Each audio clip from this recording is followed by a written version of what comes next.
Hello everybody, my name is Bernard Daly. I'm Director of an Employee Share Ownership Plan in Ireland. I'm a member of the Irish Profit Sharing Association,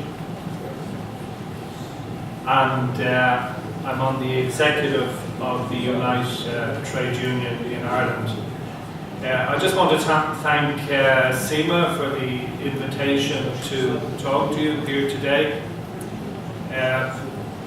I've been at SME'S conferences over the past number of years, and I would like to place on record my appreciation of all that SME'S have done to promote good industrial relations practice across Europe, and also strengthen the bonds between small countries on the edge of the European Union.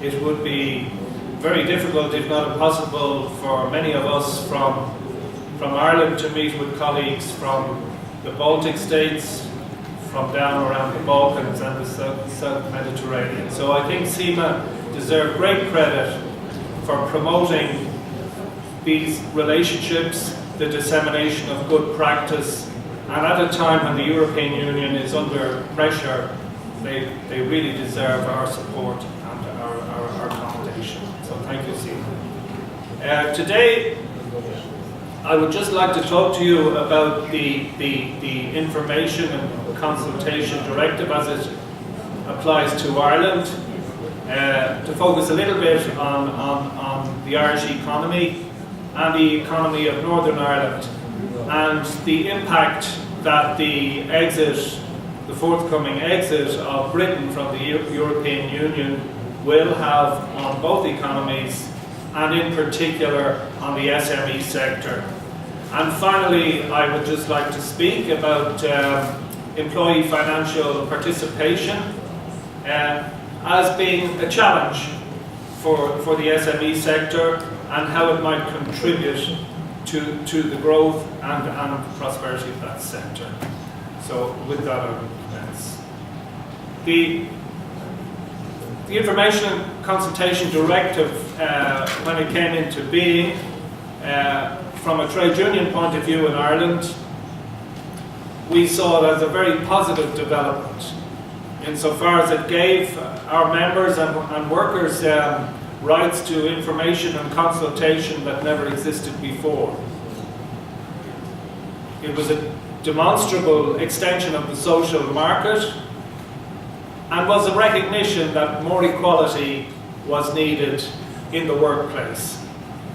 And we thought that it would lead to constructive dialogue at a time of change across the world, and based on the premise that a well-informed and consulted workforce is more likely to be receptive to change if they actually understand fully what is going on, both within their company, their sector, and the global economy. We also felt that it would give potential to strengthen partnership at the workplace level. The directive was transposed into Irish law in 2006. Unfortunately, the way it was transposed was done in a very minimalist fashion. As a result, I'd have to be honest, with employer opposition and concerns both at employer level and political level that it would frighten away foreign direct investment. US companies, and there would be more than 700 US companies in the Irish state, favoured a continuation of voluntarism in industrial relations, so that there would be no automatic right to information and consultation. So the way it was transposed into law was that unless it was triggered by the employer, negotiations for setup of an information and consultation forum would have to be triggered by the employees themselves, and that this, in a non-union situation, would require a written request to management signed by 10% of the employees, but subject to a minimum of 15 employees signing. So you can imagine in an SME, a minimum of 15 employees would mean a lot more than 10% of the workforce. So it was very cleverly drafted, the legislation, with the idea that it was all very well to have information and consultation in unionised places of employment, but for those companies that did not have a union presence, it was going to be very difficult to introduce it in a meaningful way.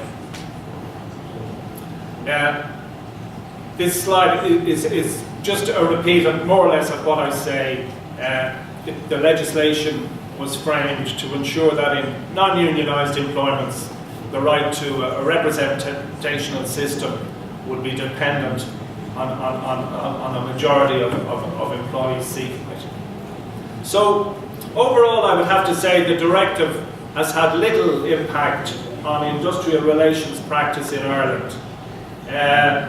The legislation is seen to favour employers, and trade unions are more concerned now with more bread and butter issues and collective bargaining rights. Again, we had collective bargaining legislation in Ireland last year, but again it was drafted in a way that would deal with concerns from the multinational sector. So it isn't a simple mandatory right to collective bargaining.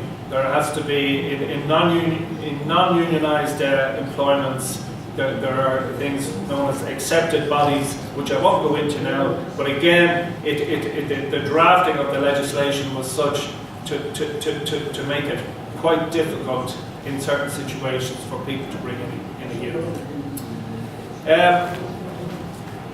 There have been some major information consultation deals in foreign multinationals in Ireland, particularly in unionised companies, and very often the so-called forum is constituted as the union committee. In these cases, the union and the employer will set out who sits on the forum, its general purpose, how often it will meet, and the nature of information to be exchanged. So has information and consultation assisted Ireland in coming out of the economic crisis, which had a dreadful impact on the economic, social and political life of the country? To be honest, it really hasn't made much of a difference because of the way the legislation was drafted. And on the union side, we would genuinely agree that the potential for greater benefits would require a much more expansive approach on the part of Irish legislators. So, as I say, the impact of information and consultation as a result has been quite limited. Just moving on now to speak about Ireland and the Irish economy. Ireland, as you know, is quite a small country on the edge of Europe in the North Atlantic Ocean. We would have the only land border with the UK within the EU. As you can see it there, in the darker shaded area is Northern Ireland, which remains to this day part of the United Kingdom. But also you can see in the northwest of the island, that part of the country is paradoxically part of the south of Ireland, even though it's the most northerly part of the island. Just a few facts on the Irish economy. Industry accounts for about 31% of GDP, compared to about 26.5% in Germany and 25% across the EU. The reason for this is the strength of the multinational sector and foreign companies generally. Since the 1960s in Ireland, the whole thrust of our industrial policy has been to attract foreign direct investment into the country.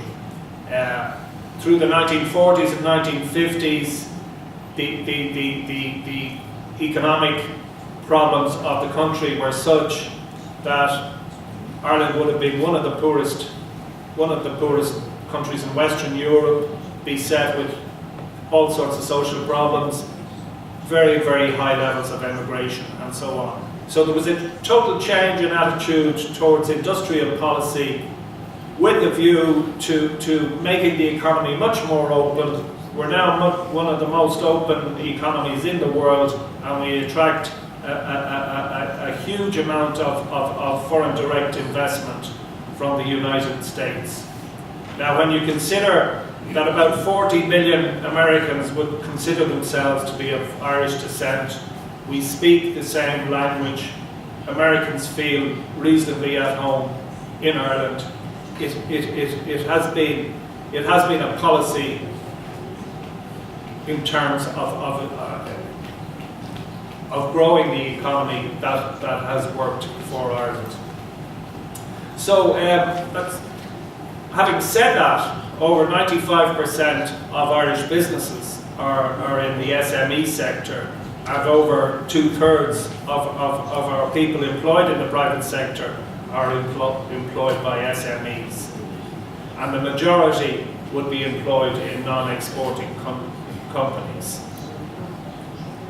The current state of the economy, as the Irish economy is now coming out of recession, it required an IMF EU bailout back at 2010, 2011. Economic growth last year was the second highest in the EU and highest for the first quarter of 2016. However, I would have to say, with regard to economic statistics for Ireland, they're somewhat distorted by multinational activity, insofar as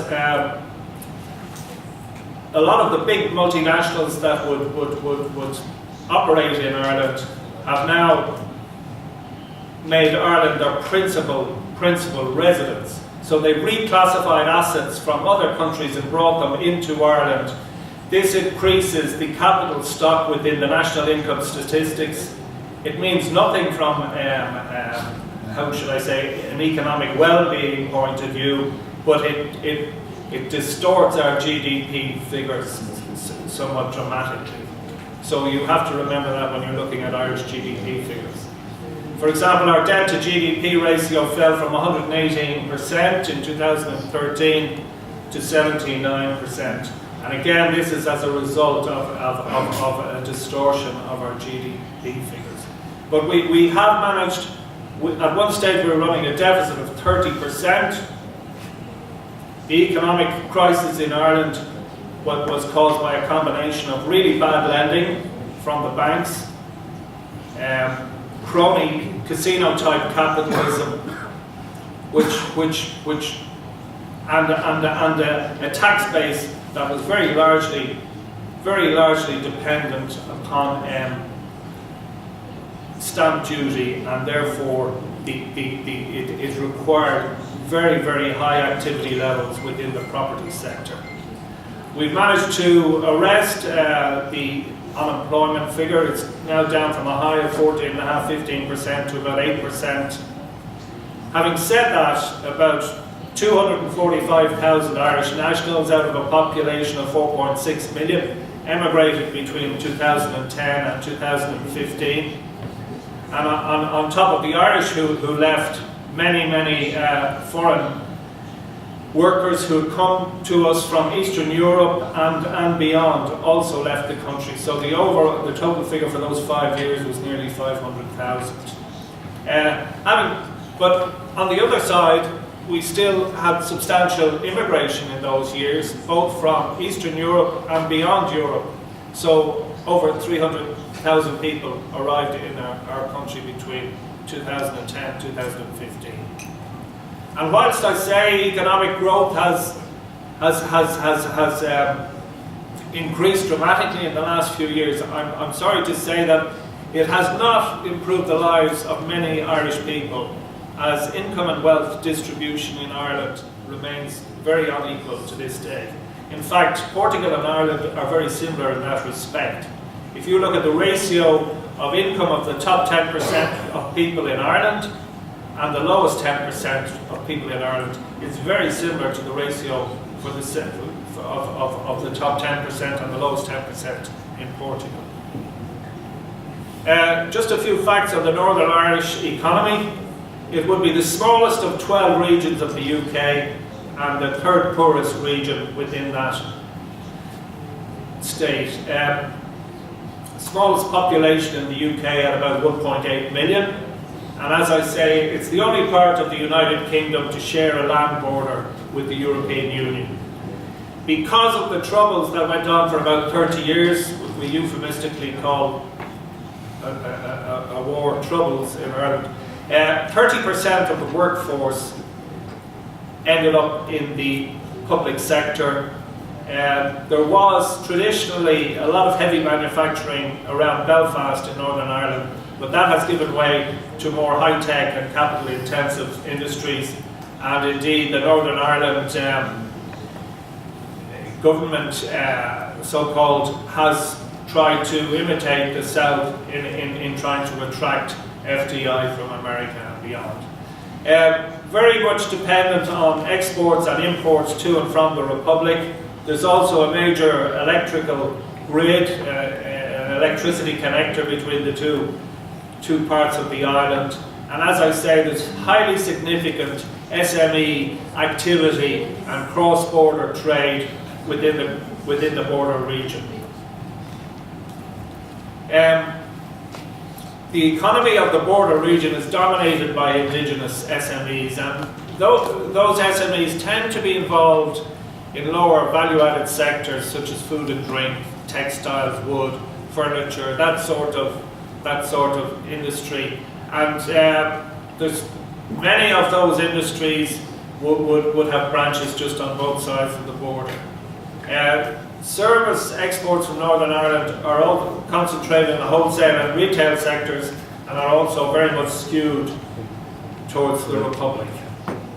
So the Republic of Ireland is therefore a very, very important market for firms in Northern Ireland, more so than vice versa.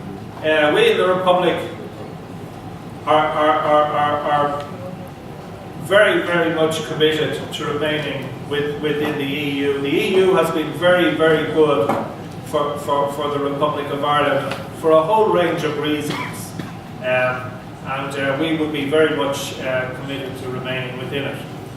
The effects and impact of the British exit from the European Union there have been a number of studies just from the economic point of view, but people are particularly worried about the British exit from the European Union and the effects it will have on the peace agreement that was signed in 1998 in Northern Ireland. Part of that peace agreement concentrated and focused on the opening up of the border between the Republic and Northern Ireland. And this was in a way to assuage the fears of the nationalist population in Northern Ireland, who would see themselves as being Irish, who would see themselves as being more Irish than British. The opening up of the border meant that you could travel from Dublin to Belfast without being stopped at any checkpoint. You could trade between the two parts of the island without any difficulty. So I'm sure Hugh Donnelly, who comes after me, will mention the fact that Northern Ireland, like Scotland, voted to remain within the EU, and that vote was highly significant insofar as both sides of the population reckoned that it was in their interests, political and economic, to remain within the EU, so they were at odds with the rest of their British counterparts.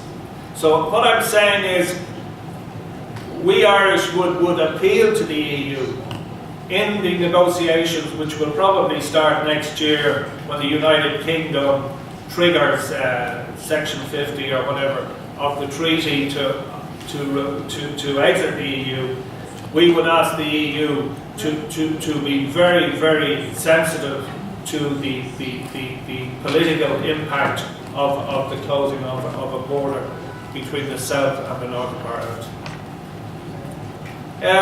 I'm just going to move on now, just briefly, to talk about employee financial participation as a response to and a challenge to the SME sector in Ireland and the EU. Across Europe, we see evidence of an ageing population, and this is it's even clearer in France and Germany. Ireland would be 20 years behind them in terms of the ageing population, but certainly in France and Germany, I think the estimates I read were that 33% of entrepreneurs will retire in the next 5 to 10 years. Now that could affect up to 2.8 million workers and 690,000 SMEs every year. So what do you do to ensure that your bakery in a French town that employs 10 or 12 people remains open after the owner retires? We would suggest that an employee share ownership plan, which would see control, economic and business control, moving from the owner to the worker, is one possible solution to this problem. We would also say, and people, it's not just on the left that people now see a major problem with increasing inequality in income and wealth distribution across Europe. You saw it in the Brexit vote in the UK. The people who voted to leave the UK are the people who are going to suffer most because of that departure. These are people in the north of England who were traditionally employed, or employed in the traditional manufacturing industries across the north of England, that were never replaced when they went into decline. And they were fooled by politicians into believing that the EU was responsible for that decline, and that all would be well if they left the EU. So I would say that people who believe in the neoliberal economic model have to address the increasing inequality in income and wealth across Europe. I can see it with my own children who are in their 20s now. Their lives are much more challenging just to get by than it was for me, and no parent wants to see that. Even the IMF, which would not be a bastion of left-wing economic thinking, considers that increasing inequalities in income and wealth distribution will now have a negative impact on economic growth in the world. Now, I'm not saying that's the whole of IMF, but certainly there was a paper written by economists from the IMF on that basis. So, just from the point of view of an aging population, from the point of view of inequalities in income and wealth distribution, and from just good economic thinking, and I'm talking from the point of view of partnership, it makes such sound sense to have employees positively engaged and committed to the enterprise they work in. In Ireland, we did have ESOPs. They originated to allow for major restructuring within the public sector, where we had a lot of commercial activity, and these companies were about to be privatised. So we introduced legislation in 1997. In my own case, I had been a lender to the SME sector in the banking world, but at the time, due to sort of, how should I say, the ideological program of the government to privatise everything, our bank was sold to Bank of Scotland in 2000. Now, Bank of Scotland left Ireland in 2010. We lost 1,400 jobs, but at the time of privatisation, the trade union decided, well, if we are going to be privatised, the workers will have to be given an equity stake within the bank prior to privatisation. So at least they would have a stake going forward in the owning bank. Unfortunately, this did not turn out to be the wonderful bounty that we thought it would, but for a long time our ESOP would have been very much heralded as a success story. But the nature of Irish ESOPs is they were collective in nature. They had an ability to borrow which most share schemes would not have had. They also had, I'm referring to Dirk's contribution earlier, they had a medium to long-term perspective insofar as the workers were expected to buy up to 15% of the shares in the company, but hold them over a long period of time. So this short-termism that you mentioned would not be a feature. They were controlled by the employee representatives. They were financed by employees, and beneficiaries could compose both employees and leavers, mainly retired people. What is an ESOP? Very briefly, it's a common term, and it's used to describe, it originally came from the United States. There's about 10 million workers in the United States who are part of ESOPs. But it describes an all-employee share participation plan, which is made up in Ireland of a combination of two tax-effective approved profit share schemes. On the one hand, you have an ESOP, an employee share ownership trust, which purchases the shares, and then on the other hand, you have an approved profit sharing scheme which distributes the shares. And whilst those shares are in the ESOP, they're owned, managed and controlled by a trustee company, which is controlled in part by the employees. As I say, why ESOPs? Why would I prefer an ESOP to a profit sharing scheme? That maybe the likes of Siemens, I'm not sure, do you have those profit sharing schemes in Siemens? But they tend to be more short term. Ours was long term, it was collective. We generally, you would have a role on the board of the founding company, so you'd be able to exercise some influence there. It was on similar terms, so the CEO, the chief executive, would have the same number of shares as the guy who let him in the door in the morning. And there would be an anti-dilution clause within the agreement that set it up to ensure that you would be able to retain up to 15% of the shares of the company. And obviously you're hoping for a good win behind you economically and financially, with the idea of there being significant and comprehensive financial reward for the employees. And just that diagram is how should I say, encapsulates the structure of our own particular ESOP in the State Bank. We would have purchased 9.9% of the shares with a loan, and also a transformation agreement whereby we would have agreed to work longer hours, we would have contributed more towards our pension, so on and so forth. So we raised the money in that fashion so that we could buy 15% of the bank. And for a long time, as I say, it was very successful. Our employees would have received up to €12,000 a year for about 7 years from the ESOP, and then came the financial crash and everything that happened with the finance sector. I'm afraid our ESOP went down with it. Now, we're still barely alive, but we will be concluding over the next month or two. And unfortunately, my job will conclude with that.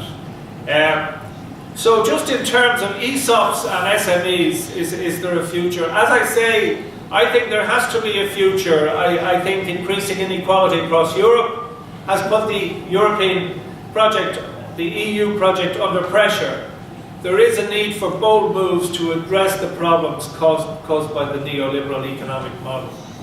And social partnership, certainly in Ireland, was needed in the 1980s and 1990s, and I would suggest it's needed now more than ever across the EU.